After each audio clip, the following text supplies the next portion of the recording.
So one of the instant techniques, instant inductions that I teach my students and that I use is very useful in that sometimes you just need to drop someone into trance very quickly. Now, the way I teach my students to do this is to initially, while you're practicing it, put a safety net in. And how I tell them to do this is that use it on the second session. So the first session, when their client is in trance, you say, the next time we work together, you can go so much deeper quickly and easily. All I'll have to do is drop your hand and say sleep.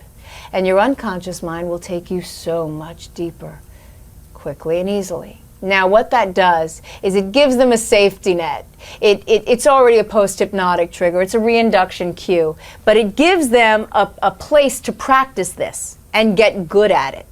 Because it is about timing, okay? Now, Jerry Kine does this very quickly. Cal Banyan does it with 8 words.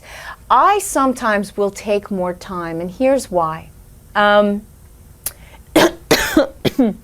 Excuse me. What the original setup is, you have someone, I want you to put your hand here and press down, please, and I'll be pushing up against you. Okay? Now what I'm going to do is I'm going to show you the way it was taught to me, and the way that I used it for a while. Then I will tell you a good way to practice this is what I just said. Work it in so that they're going to go. Now you're just able to practice because you want to get a good feel for this one. And a lot of times I know that my students are not confident initially with this. Unless, of course, I teach it on the first day of class, which I did because they didn't know it was something to be afraid of, and they all did beautifully. So this is an easy thing, and Jerry Kine will back me up there. It's very easy to do. So press down here. Now, it was taught to me, you want to look at the eyes. You want to activate something. So I always say, look right here, and I want you to imagine it's very late at night. And what I want you to do is I want you to bring that drowsy kind of feeling. Maybe there we go. Maybe you're in front of the TV, the computer, reading a book.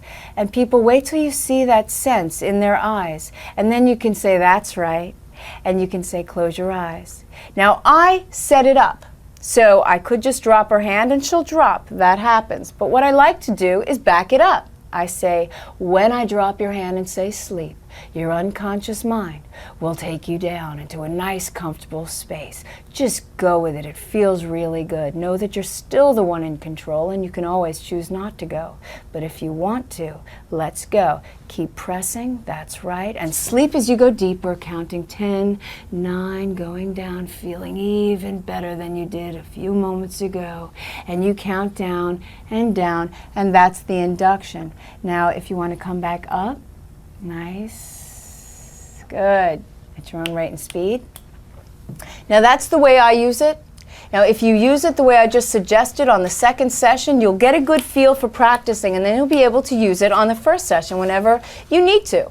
It's good for demonstrations. The way I like to slow it down is I like to calibrate. To me, it's another mechanism for calibration. Now if you don't know that term, and since I'm giving you a bunch of great resources, Robert Dilts has an NLP encyclopedia that is so brilliant on his website, and it's nlpu.com. And it's an encyclopedia of almost every NLP term around, and it's free, and it's such an awesome resource. Look up calibration. There. now you have to go there. Okay, so what I do is when I have someone pressing down, I'm watching. Not only am I synchronizing with their breathing, but I'm watching to see if they go with me. Now, whenever I say get that drowsy feeling, I'm starting to get it going on first. So that when I blink and I wait until I got her going with me, pacing people and then leading. And this tells me more. It gets me in sync. I wait until the moment's right. And then I do it. I'm not going to do it right now.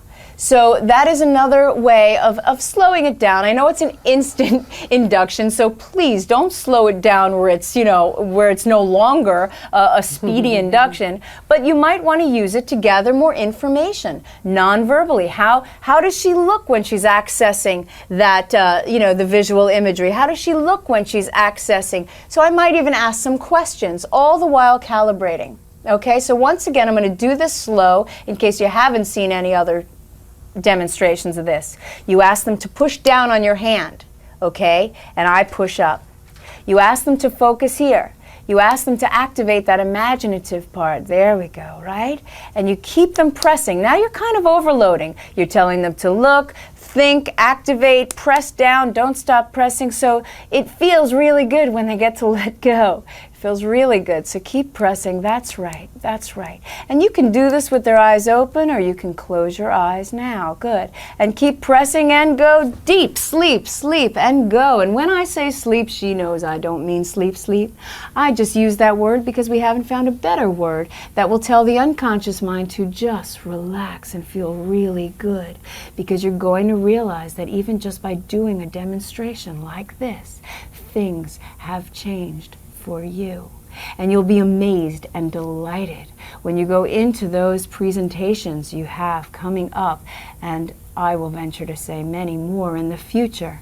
And you will find how relaxed, how amused, how your energy is just fantastically right on, because you already know so much more than you ever imagined you know. You're already so good at going into trance, taking people into trance, and making yourself heard and understood. And as you go into the future, all of this will integrate in such a nice, amazing way as it already has. So now you can come up at your own rate and speed. Thank you so much for putting up with me.